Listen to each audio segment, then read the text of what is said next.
1978 में, अभी वो जिंदा है, Michael H heart, mathematician, historian, American है वो। 1978 में माइकल एच हार्ट ने न्यूयॉर्क में एक किताब पब्लिश की जिसका नाम है the 100, A ranking of the most influential man in history.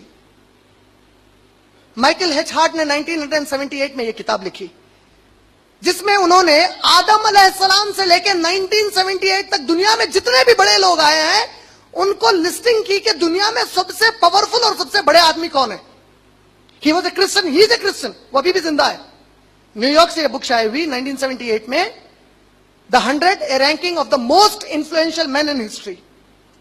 यह किताब में उन्होंने आदम अलैहिस्सलाम से लेकर 1978 तक जितने भी बड़े लोग आए हैं उनका जिक्र किया है।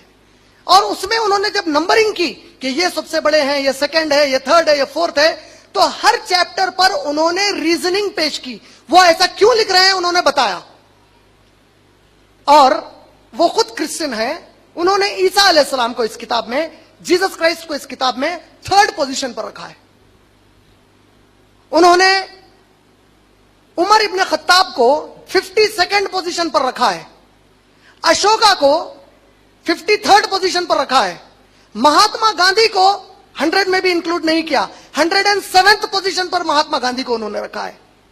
2nd पोजीशन पर उन्होंने आइजैक न्यूटन को रखा है। और वो अपनी लिस्टिंग में कहते हैं मैंने इसलिए ऐसा किया है कि इनकी वजह से इंसानों पर असरात क्या पड़े, कितना इंसानों को फायदा पहुंचा है, इस वजह से किया। और नंबर 1 पोजीशन पर मोहम्मद सल्लल्लाहु अलैहि वसल्लम को रखा है। इस किताब की पेज नंबर 33 पर वो कहते हैं, my choice of Muhammad to lead the list of the most powerful man in history. मेरी यह पसंद कि मोहम्मद सल्लल्लाहु अलैहि वसल्लम 1st पोजीशन पर रहे तमाम दुनिया के पावरफुल लोगों की लिस्ट में। मैं सरप्राइज सम रीडर्स, इससे चंद मेरे रीडर्स बड़े ताज्जुब में पड़ जाएंगे, and may be question by others, और हो सकता है कि कुछ रीडर्स मुझे आके सवाल भी करें ये क्या है भाई।